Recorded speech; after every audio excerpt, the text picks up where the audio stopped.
Guys, i-share ko lang itong video na to ng bata. Tingnan mo yung diskarte niya sa paghuli ng isda. Ilagyan niya yung mga nag-experiment sila. Para din lang pang content din ata. So, yun yung ginagawa nila guys. Yung kumuha sila ng parang sanga ng puno. Tapos nilagyan nila ng mga pangkawil ba, tapos inilubog doon sa dagat. So, ano to, diskarte niya okay naman, pero mapagal na trabaho yung ganito, tapos konti lang naman yung kita. Yung isa na ginagawa niya dati, yung namimingwit sila ng walang pain, pero yung parang nabibili na pain at nang nahuhuli nila is yung pusit na malalaki, yun okay yung yung diskarte nila. Pero ito, yung ganito, kawawa yung batang to, kung ilang taon lang to. So, masyadong pagod talaga yung ginagawa niya. Tapos konti lang naman yung mauhuli, tapos ang liliit pa, logi. So, kayo guys, kung kayo yung magulang ng batang to, papayagan nyo ba na mangisda sa dagat yung anak niya? So, minsan ito yung mga tao na nakakaawa guys yung mga batang, hindi naman ako nagano sa mga mangingisda, salot talaga ako sa kanila kasi sa hirap ng buhay. Alam mo, di kayo makakakain ng isda kung walang mangingisda. So, salot sa kanila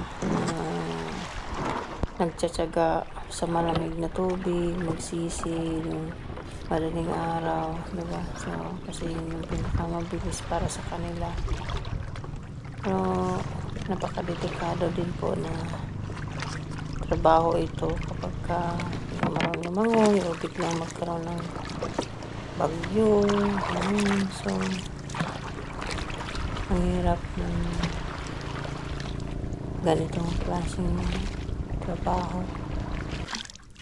So, talagang sana itong mga magulang na nasa tabing dagat, i-push din natin yung mga anak natin na mag-aral. Alam mo yung itong mga batang na lumaki sa dagat o mahilig sa dagat, pwede sila yung maging seaman or maging swimmer, yung mga sa competition. Tubig din naman yung trabaho nila, diba? At least may mga degree sila, degree ba? So, hindi masasayang yung buhay nila. Lumapit sila dito sa sa yate na to.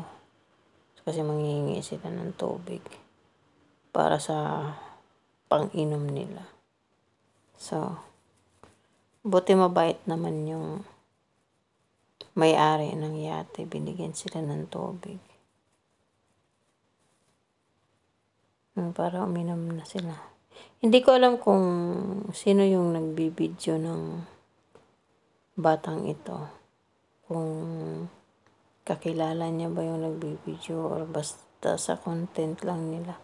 Pero nakakaawa yung batang ito kung hindi niya magulang yung nagbibideo para lang magkaroon ng content, diba? So, ano na to mataas ang view nito sa YouTube guys So, kasi sa ginagawa nga nila.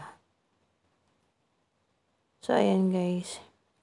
Wala lang na lang ako dito sa bata. Na-inspire din ako sa kanya kasi nga ang galing niya, napakabata pa siguro. Siguro ilang taon ito, mga 10 or mga sabihin na natin mga 12, ganun. So, maliit lang siguro siya pero matured na din siguro.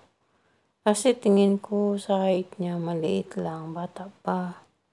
Pero sa trabaho na ginagawa niya, hindi na kasi pambata yung ganun trabaho pang matanda na. So, I'm not sure kung ilang taon na talaga siya. Nakita ko lang.